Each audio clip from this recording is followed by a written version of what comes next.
Hi everyone, it's Taylor Moore. To mark the official World Mental Health Day, we wanted to highlight the importance of mental health and reminding people that it is okay to not be okay. Although we are part of Bristol Rovers, our roles may be different, but mental health can affect us all in many different ways. We asked the players, the staff and those connected to the club the questions that really matter.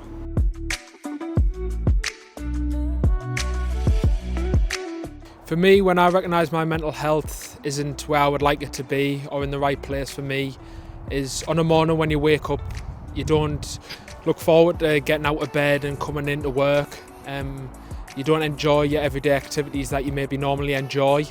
You just feel that extra weight on your shoulders. You feel down, lethargic maybe. You know, your highs and lows. I think, everybody's human nature to have good days and bad days. And I think the best way to look at that is that we all have bad days, and we have to find that reset button. And my granddad was saying, it'll not always be dark at 6. Probably losing motivation and not willing to work as hard to achieve goals. Probably get into some bad habits, bad routines, and then just sort of trying to claw that back really. Yeah. I feel like I have less energy. I feel that I go quiet and I shut off from the outside world. I think I tend to get a little bit anxious, I get nervous, sometimes I don't particularly want to leave the house if I'm feeling that way, but there's certainly signs that I'm well aware of. When you think about things too much or you're thinking ahead too much, I think a lot of us, we get fixated in the future when I think you need to stay within the present, think about what's going on as you speak. To be fair, there's quite a lot of easier signs for me. My eating tends to go quite bad. Struggle to get out of bed in the morning, and I don't get to the gym, which is one of the things I use quite a lot as people know me to regulate my mental health. So those are the signs I know that I'm struggling a little bit.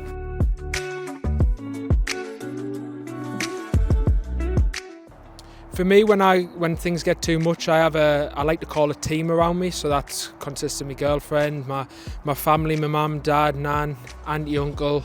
That's the close team, and then I have people that maybe work in football, ex-coaches that I was really close with, and I just bounce ideas around. Don't feel ashamed. Like we said, I use them as much as possible to bounce ideas off, to just try and be as open as possible. Times are hard. When things get too much, I tend to revert back to exercise. I tend to spend time with my dog just try and remind myself of happier and better times. I tend to try and just get active, go for a run, go for a walk, try and just get some fresh air, and hopefully that'll let me chill out a bit more. I listen to music, podcast, watch a uplifting movie, do things that make you happy, go out with friends, socialise, certainly don't be alone, get yourself out there and get yourself putting a smile back on your face. We all, as men, we like to carry the persona of being tough, but I think as a human, emotions can take over, and sometimes letting it out can be a good thing, and then once you feel like you've got what you need out of it, look forward, I was always active growing up, so I like to go for walks, runs, go to the gym, walks with the family. Anything to keep active. I find it really helps. I find weeks when I'm not very active, I do tend to struggle with. When things get too much, obviously saying that it's quite hard for me to talk to people, it's kind of one of those things that I kind of revert back to football quite a lot. It's my safe space, it makes me feel happy, and being around the team, it makes me feel more comfortable. I think football's a real big thing for me.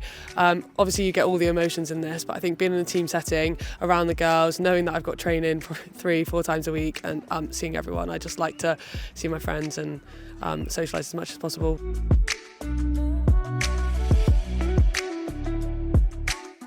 To anyone that's struggling, you're not alone. There's a lot of people, it may not be every single day, but there's a lot of people that suffer, and the mental health isn't always in the place where it should be. Just remember, it don't always last. You can have bad days, you can have bad weeks, but bad times aren't there to stay. Stay focused, refocus, reset, get yourself back to being a better place. Talk to someone, That's what I'll say. I was the worst offender when I was struggling with mental health for a few years, not talking to people. Everyone, people are always listening to you. There's doctors, family, friends. Reach out to people around you because they care and they want to see you thrive.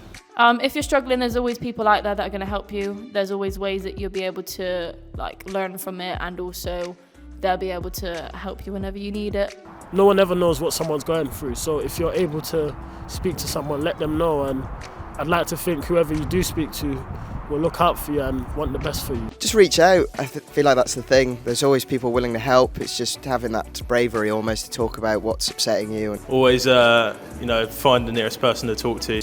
Go and talk to somebody, be it a friend, be it a family member, but sharing really, really helps. It might not always be that go-to, but definitely someone will be there waiting to listen and can always give you some advice. Whether it's a colleague, a friend, a family member, a support line, just to talk and open up. I know it's always difficult to take that first step, but just to know you're not alone and there's someone to talk to, I think is invaluable.